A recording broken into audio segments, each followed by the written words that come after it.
को अपनी एक बहुत ही खतरनाक मिसाइल सप्लाई की थी, उसे सौंपी थी। अब उसी मिसाइल ने लेबनान इजराइल बॉर्डर पर नेतन्याहू की नींद उड़ाकर रख दी है।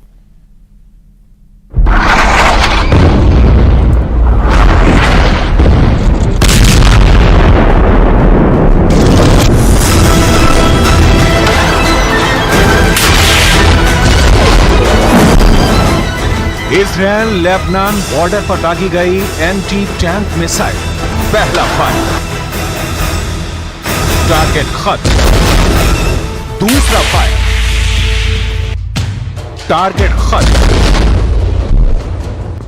अक्टूबर 2023 से अप्रैल 2024 तक इजराइल और हिजबुल्लाह के बीच इस तरह की लड़ाई अब बड़ी सर्जिकल स्ट्राइक का रूप ले रही है। हिजबुल्लाह बार बार इजराइल पर हमला कर रहा है। एक बार फिर देखिए, पहले 2 हमलों में कौन से टारगेट को किस तरह खत्म किया गया।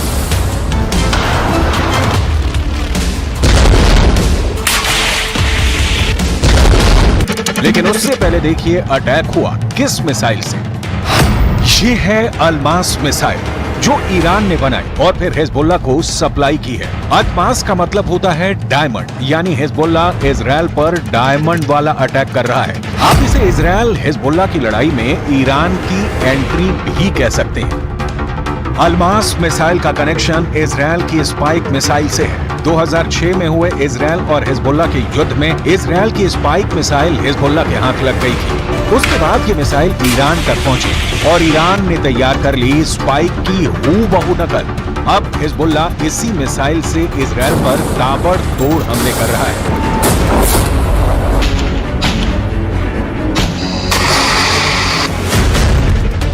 अल्मास के हमलों के बाद इजराइल में इसे हिजबुल्लाह का डायमंड युद्ध कहा जा रहा है। इसी अल्मास मिसाइल से हिजबुल्लाह ने पहले माउंट मेरोन पर हमला किया। ये जगह लेबनान इजराइल बॉर्डर पर मौजूद है और यहाँ टारगेट किया आयरन डोम के रेडार को। माउंट मेरोन पर एक ही हमले में बहुत ही सटीक तरह से उसे उड़ा डाला। इसी रेडार से इजराइल हिजबुल्लाह के रॉकेट को ट्रैक कर रहा था। दूसरा हमला मनारा में हुआ, जहां इजराइल की गोलानी ब्रिगेड का ठिकाना है। यहीं पर हिजबुल्लाह ने टॉप एंगल वाली अल्मास मिसाइल से अटैक किया और यहां पर भी टारगेट तबाह कर डाला। ऐसे हमलों से उत्तरी इजराइल में बहुत दहशत है। कब हिजबुल्लाह की मिसाइल टकराएगी, कब हिजबुल्लाह के रॉकेट गिरेंगे, इजराइल के लोग इसे लेकर काफी दहशत में हैं। Yes, I'm afraid. That's why I've moved away. The war is a joke. Ping pong. They shoot at us, we shoot at them. But it must finish at some point. My feeling is that diplomacy will not help unless they develop some kind of superpower. And after some serious fighting, much more serious. But it has to finish. कई शहर खाली हैं और अब यहाँ Israel के सैनिक रहने लगे हैं। इजराइल की फोर्स कई इलाकों में फैली हुई है और यही अब हिजबुल्लाह के टारगेट बन गए हैं। जब से हिजबुल्लाह ने अल्मास का वीडियो जारी किया है, इजराइल में कहा जाने लगा है कि ईरान अब लेबनान के रास्ते उसको टारगेट कर रहा है। अल्मास मिसाइल 3 तरह की होती है। अल्मास 1, इसकी रेंज है 4 किलोमीटर।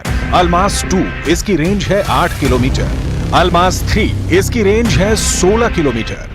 क्योंकि इजराइल के कई शहरों और वहां मौजूद इजरायली सेना लंबी दूरी वाली अल्मास के टारगेट पर आ गई है। हिजबुल्लाह के कत्यूशा रॉकेट तो पहले ही इजरायली शहर में डर की नंबर 1 वजह बने हुए हैं। We do have our, bag of documents and money and essentials for the situations. We have shelter in our house, so we're just waiting on the ticking bomb. I think from some position, but we try to stay business as usual as much as possible.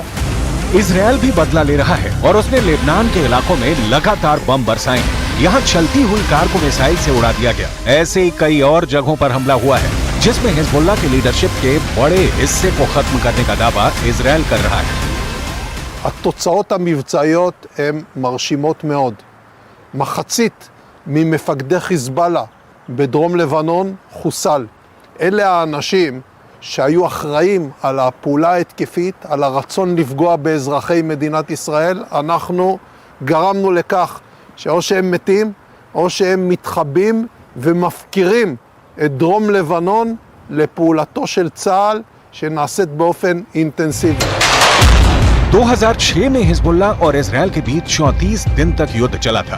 तब Israel के 121 सैनिकों को मिलाकर 160 लोग मारे गए थे, जबकि हिजबुल्ला के 250 लड़ाके समेत लेबनान के 1200 लोगों की मौत हुई थी। हम अपनी वीडियो लाइब्रेरी से 17 वर्ष पहले लड़े गए इस युद्ध की तस्वीरें निकाल कर लाए हैं, ताकि इस बात का अंदाजा लगाया जा सके कि इजराइल फिर से लेबनान का वही हाल कर सकता है जो वो इस बार गाजा में कर रहा है। इस वक्त इजराइल लेबनान बॉर्डर के करीब कई इलाके खाली हो चुके हैं। लेबनान में बॉर्डर के आसपास 60 किलोमीटर के दायरे में 30,000 की आबादी अपना घर छोड़कर जा चुकी है, लेकिन दहशत इजराइल में भी है। हाइफा जैसे शहर में भी डर पसरा हुआ है। I'm a little bit concerned because it is an unusual situation.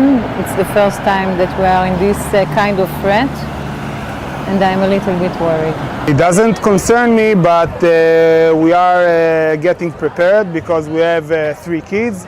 So we are aware of the situation and of the dangers, so we do prepare in advance. We have some water, dry food, and things in our house for a couple of days stay without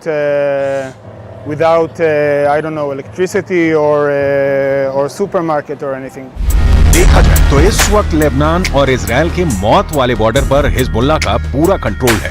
Hezbollah न सिर्फ अदमास बल्कि ऐसी मिसाइलें fire कर रहा है जिसके आगे इजराइल के टैंक अपनी तोप रगड़ते हुए नजर आ रहे हैं। हिजबुल्ला ने निकाली है 3 बहुत ही खतरनाक एंटी टैंक मिसाइल और मल्टी बैरल रॉकेट लॉन्चर। ये मिसाइल ईरान से सप्लाई की जाती रही है और ऐसी मिसाइलों का हिजबुल्ला के पास बहुत बड़ा जखीरा है।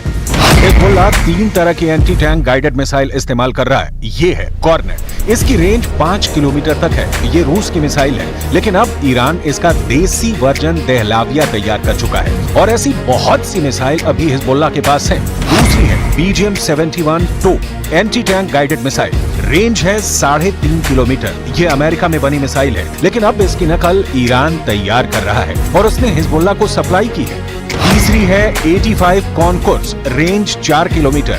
ये भी रूस ने बनाई है और अब ईरान में ये तोसान नाम से तैयार की जाती है। इन्हीं मिसाइलों से हिजबुल्ला ने इजराइल के मेरान एयर सर्विलांस एयरबेस पर भी हमला किया। ये तीनों मिसाइल बहुत ही घातक हैं और जिस तरह से इन्होंने इजराइल के अड्डे उड़ाए हैं उससे ये बात साबित हो जाती है। हिजबुल्ला का दावा है कि उसका हर हमला इजराइल को मुंहतोड़ जवाब है, लेकिन अब इंटरनेशनल लेवल पर फिक्र फैल चुकी है। फ्रांस के विदेश मंत्री ने लेबनान के प्रधानमंत्री से मिलकर वार्निंग जारी की है। Refusons le scénario du pire. Au Liban du Sud, la guerre est déjà là, même si elle ne dit pas son nom. C'est la population civile qui en paye le prix. Personne n'a intérêt qu'Israël et que le Hezbollah, d'ailleurs, poursuivent cette escalade. J'ai porté ce message ici auprès du Premier ministre Mikati, auprès du président du Parlement et du chef d'état-major des armées. Et je le porterai également, ce même message, en Israël dès mardi.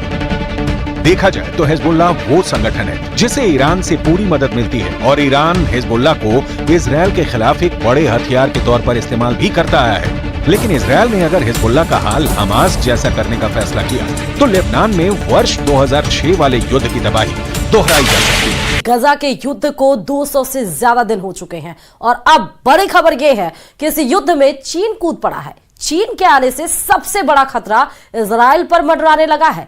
चीन ने फिलिस्तीनियों के 2 गुटों Hamas और फतह का आपस में समझौता करा दिया है।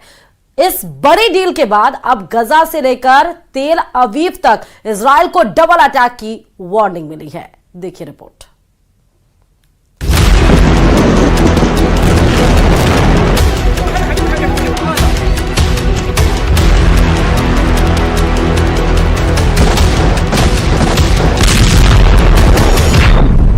गाजा युद्ध में कूदा चीन, अब फंस गया इजराइल। 200 दिन की जंग के बाद इजराइल के लिए गाजा युद्ध एक बार फिर नासूर बनता जा रहा है। हालात ये हो गए हैं कि अभी तक गाजा पट्टी को पूरी तरह से कब्जे का प्लान पूरा भी नहीं हुआ है और इधर गाजा से सटे रफा में इजरायली सेना ने बहुत बड़ा ऑपरेशन शुरू कर दिया है। पिछले 15 दिनों के अंदर इजरायली सेना ने रफा में 2 जबरदस्त और बेहद खूनी हमले किए हैं, जिससे सबसे ज्यादा फिलिस्तीनी महिलाएं और बच्चे मारे गए हैं।